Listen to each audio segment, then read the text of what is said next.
What is up, everybody? Welcome back to another video. I had surgery again. This is a nice pack because my face is on fire. You'd have no idea. Just kidding. Wow. God, the thing's actually really uncomfortable when it's not cold. It's now just made my face really itchy. I'm never gonna do that again.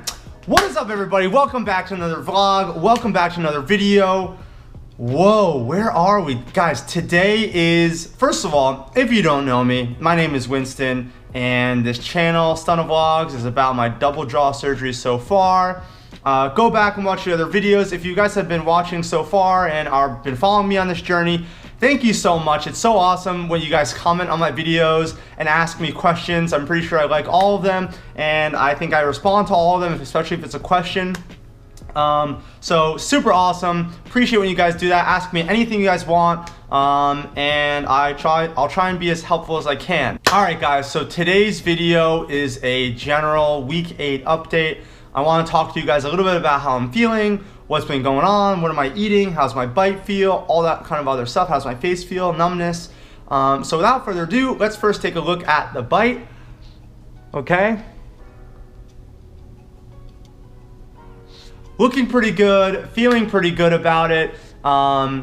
Swelling for the most part, down. I don't know how much further it's gonna go down from this. They say it takes up to 6 months for some of these places like this. I know I probably mentioned that so many times. So I'm still gonna think that, or leave some margin of room for swelling to go even further down. Here's a side view of my face.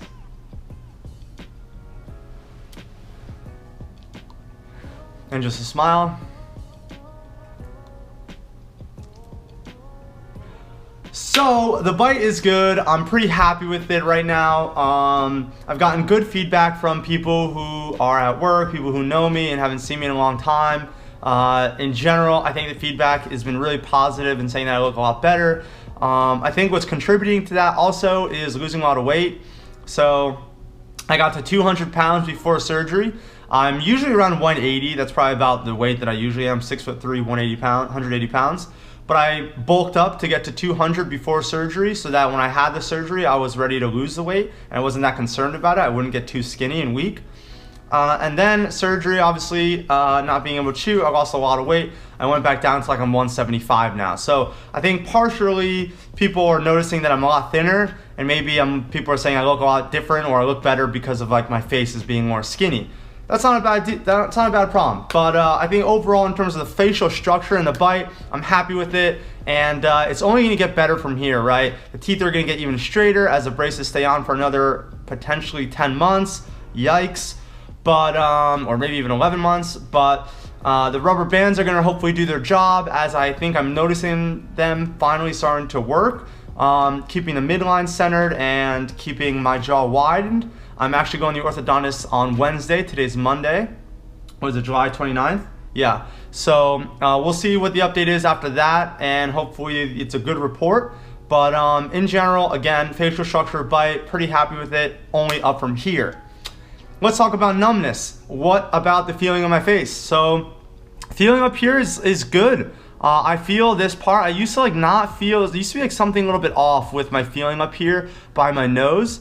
And it's back. So I don't have any numbness on my upper lip at all, or my cheek up here, my nose. I had some like numbness on the edge of my nose before. That's all back to normal. This side of my face on like the left side, or your guys' when you guys are looking at me the right, but this is the left side of my face, was good, already good, and like pretty soon after surgery. The right side I was having problems, so I still have some numbness here in my lower lip, like this section here is numb, and then it kind of goes down in this like, as if there's like a nerve coming from this lip. It kind of numbs down towards my chin, and that section's kind of numb right here. So I've been using, I don't have a roller, but I have been using, actually weird enough, like a chapstick. It's a cylinder tube, so I kind of just use the chapstick and roll a chapstick tube over my chin to kind of try and activate this area, maybe stimulate the nerve endings right there so they kind of tingle. But it's still numb, and it still feels weird if I like stretch the lip. It kind of feels like I said on the other video, like a hook is pulling this, and it's kind of weird numbness. But that's pretty much it in terms of like my face. Nothing else is really numb except for those parts. Gums, I can't feel the right upper right side of my gums. So all the gums up here and on the inside of my mouth, on the right side, on this side, is numb. So like if I take my toothbrush and brush the roof of my mouth, I can get the roof of my mouth and feel that, and I can get the left side, but when I go to the right side, I can't feel it. Like the bristles, it's completely numb. So I've been very careful in terms of cleaning my teeth. I haven't been flossing. I haven't been using a water pick still.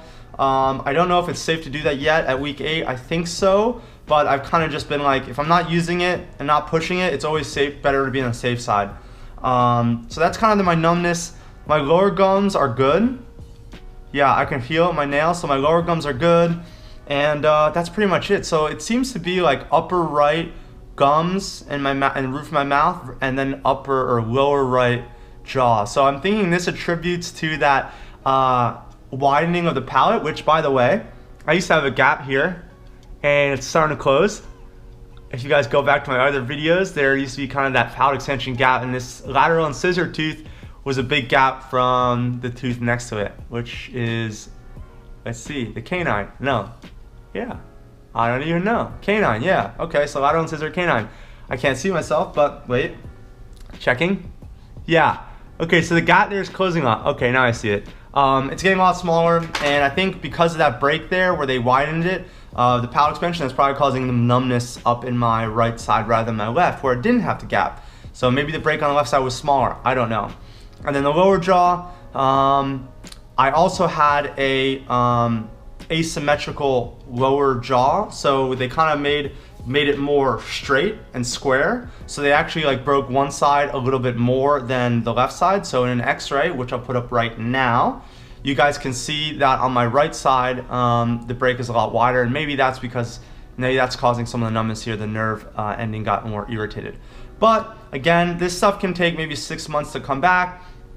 I'm optimistic that it will. I hope it does. It's not really that noticeable now, even, I will say that. 8 weeks out of surgery and still being numb here, it's not something you really notice day to day. So if it's like this for a lifetime, it would be kind of annoying, but it's not the end of the world. And I'm pretty optimistic that it'll get better, if not fully recover. So that's that in terms of numbness. Now, I want to talk to you guys about one thing I noticed, which is really strange, and again, this is because I'm basically hyper focused and attentive to anything with my mouth and in regards to my bite. I noticed, and write in the comments below if this is something that you're aware of or heard of or it's happening to you, but I feel like I've noticed that, well, for sure noticed that when I open my jaw wide, and I'll show you guys about how wide I can open my jaw. I do have the rubber bands in here, so that could be restricting it, but I can maybe get like 2 fingers in. Not even 2 fingers. So I mean, my hands are pretty big, but okay, I can like barely get maybe 2 fingers in. They can't even go the whole way through. So I don't know how wide my jaw was able to open beforehand, but it's still not able to open very wide. Like for example, if I was to eat a burger, there's no way I'd be able to eat a burger with my mouth opening only that wide. So that's one thing. But the other thing that I wanted to say, which was weird, is whenever I open my jaw, my lower jaw kind of opens up at a slant. It's kind of like going down this way. And I noticed that like if I held a piece of paper, can't find one, whatever, I'll imagine this like a line straight down my midline. If I open my mouth, I notice that like the midlines are straight when they're closed, and then as I open, I can see this midline shift away from that like center line. And that's kind of how I've been like checking, being like, wait a second, if I don't move this and I see that my midline of my bottom teeth is like hidden by this tool, but then as I open, I can it shifts and I can see the midline, then I know it's not opening perfectly straight down. So this is what I mean. I don't know if you guys can notice this, but here's it closed, and then here's the opening.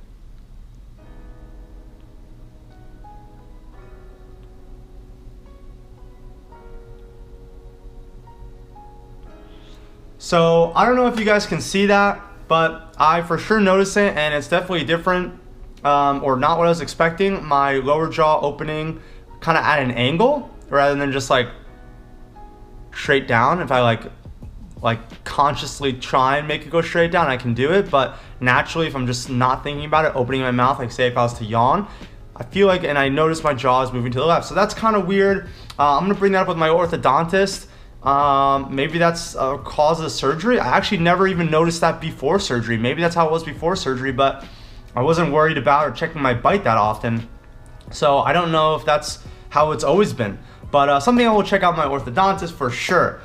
The next thing I want to talk to you guys about is week 8 food diet. So what am I eating? I feel like a lot of people think that at week 8, you're good to go, you're back to the full diet. I know that on the jaw surgery support groups, there have been some people that mentioned they are eating food already by week 8.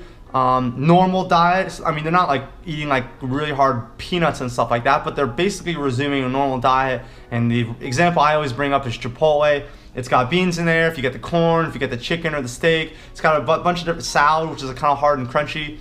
If you can eat that, that's kind of like a normal diet, I would say. So for me, I'm not there yet. I'm not there, but I'm pretty close, I think. I think I'm gonna wait till week 12, which is another 4 weeks from now, surprisingly. Now, my mouth feels good. I'm not in any pain. I can eat stuff that's like semi-hard, soft food, and it doesn't bother me at all. Now, I do eat very gingerly. I'm not like eating like pasta, for example, and even when I overcook pasta, I'm still kind of like lightly just crushing it, not making full contact with my teeth. I'm kind of just like pressing the food between my teeth and smushing it a little bit. So even when I do eat something, and I want to show you guys what I just cooked, because I got a new cookbook that is helping me with my soft diet. So like you guys saw before, I've been eating so many soups, and it really started to get boring, and I really started having a hard time. So what I did was I went out and bought this, okay? This is my new book, the I Can't Chew cookbook. It's a, whoop, throwing my books here. It is a delicious soft diet recipes for people with chewing, swallowing, and dry mouth disorders. J. Randy Wilson, forward by Mark A. Piper, DMD and MD. So I have this book, and I bought this book on Amazon. I think it was like $15 or $14. And basically I got it because I wanted to start actually making meals and eating like semi-normal food that just was soft or overcooked. And a lot of the dishes in here, they have a lot of good recipes, like over 200, as I mentioned, or did I not mention it? There's like over 200 recipes in this book, and they go from beverages, soups, entrees, vegetables, and desserts. So I've been mostly focusing on the entree side. You've got stuff like egg and sausage casserole, turkey and broccoli tetrazzini, broiled turkey burgers, tuna pate. They got fish stuff, Colorado hash. Gives you the ingredients, what you need, how much to use, how to cook it, and then it also gives you nutritional facts. So overall, good book. So far I've been using it. I actually haven't cooked anything from the book, but I noticed that in here they mentioned chili. So I want to show you guys what I made, because I actually made chili myself. I was always a big fan of chili. I've made it before when I was had my old bite, and I decided to make it. And if I saw it in this book and he considers a soft chew diet, I said, well, why can't I? So I recommend the book.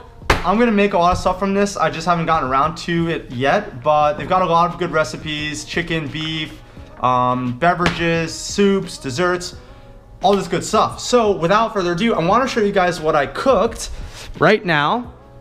So I actually cooked up a ton of stuff yesterday, and it was like the first real meal that I kind of had since surgery. So 8 weeks after surgery, I still consider myself on a soft chew diet, but I am eating stuff like this. Let me get this out. Now, hopefully this doesn't look that gross. I was eating it for lunch. Hold on.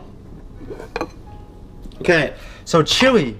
I made chili. Now, it has ground beef that I really finally kind of broke up, kidney beans, even red peppers, onions, and it's all cooked, sauteed before all the vegetables first, and then in a big pot where it kind of heats up and cooks for another 15 minutes and makes everything really soft. I've had no trouble eating this. Now, again, I'm not chewing and chopping my teeth. I'm not like aggressively chewing, liberally like I used to be with that before the surgery. I'm still very cautious and kind of, again, smushing the food around my mouth and swallowing it as it kind of is. But it has been so good. So that was so tasty. The other thing I made, which was unbelievable, was a cream spinach recipe that my mom and my family would make during Thanksgiving. Can't open this one-handed. Okay, maybe I can't open it two hands. There we go. So I made cream spinach with onions and Parmesan and Gruyere cheese, and you bake it in the oven for like 20 minutes. If you guys are interested in any of these recipes, by the way, I'll be happy to provide them. But this cream spinach is so good, so easy to make. It was just frozen spinach leaves that I thawed out, add some milk, heavy cream, onions, and that's kind of it. Butter and cheese, and put it in a baking dish and toss it in the oven. So I'm actually finally eating like kind of legit food. Chili, cream spinach, and then I also have been baking cakes because I really just want a chocolate cake, and that's why I bought all this baking stuff, because I really just want a chocolate cake. And then yesterday I made this. This is a sour cream coffee cake. I made this for the first time ever. I've never made that before, and it's only the third cake I've ever baked in my life. I'm not a baker. I wouldn't consider myself a baker. I don't really particularly enjoy doing it, but I just actually like the cakes. I just like the outcome, because I like eating cake, and I like eating cake that I know is good, because this cake is a cake that my mom has made many times before, and it's really tasty. So I have this for dessert. I eat the chili and I eat the spinach for dinner. I still have soups. I still am blending those up, but it was such a good change of pace. And honestly, this book that I got, set you guys down. This book that I got has a lot of good recipes that is gonna kind of continue helping me push through for the next 4 weeks until I confidently can eat normal diet. Now, again, some people might be watching this and saying like, oh, chili's a normal diet and you are 8 weeks and you're not in pain and you're basically at a normal diet. Well, I might be, but again, I'm not chewing it hard. I am overcooking basically a lot of stuff. Those things are still really soft. The chili is still really soft. There's a little piece of ground beef, but like, they're soft. They're broken down, and it's in this book. So I would consider myself back to a normal diet when I start eating out again. When I go get pizza and can eat the slice right there. When I go to Five Guys and get a burger. When I go to Chick-fil-A and I get a piece of chicken. When I go to Chipotle and get a Chipotle bowl. That's a normal diet. That's what I would consider a normal diet. The stuff I'm making it consciously soft, right? The spinach and the chili and the cakes. I know that they're gonna be soft. I know what I'm eating, and they've been really good. I'm kind of rambling now, but anyway, this book has been awesome. And just kidding, I never even made anything in this. What am I saying? I'm kind of losing my train of thought here. Hold on. Okay, that's actually kind of all I want to talk about. I have my notes here about today's video. Another thing I wanted to mention is, if you guys have noticed, I have a scar here. Now, I had a couple people asking me like, what is that, or where is that, or what's that from? This is from a long time ago when I was a kid. I was like skateboarding and I fell and my face slid on the pavement, and like a rock kind of like took out some of my skin there, and I didn't get stitches or anything. It kind of like made a divot, but like the piece of skin, this is kind of graphic, the piece of skin was like still there, so it kind of just healed over. But that's a scar. A lot of people think like, oh my god, the surgery, or they had to like screw something in there, or I have like a booger or something like that. But facial scar from when I fell when I was a child and I scraped my face on the pavement. Anyway, guys, video got too long, I think. I'm always making my videos way too long. If you guys hate that, comment that below. Be like, wow, this kid's making videos that are way too long. I need to watch videos that are 7 minutes long. Blah, blah, blah. Okay, guys, thanks for watching. 8-week update. Everything's good. Orthodontist on Wednesday. Feeling good. Bite's pretty good. And I'll keep you guys posted. I have a couple more videos I want to make. So stay posted and subscribe for more. Appreciate you guys' support and comments. They're super awesome. I love reading them and commenting back. So yeah, thanks guys. I'll see you next video.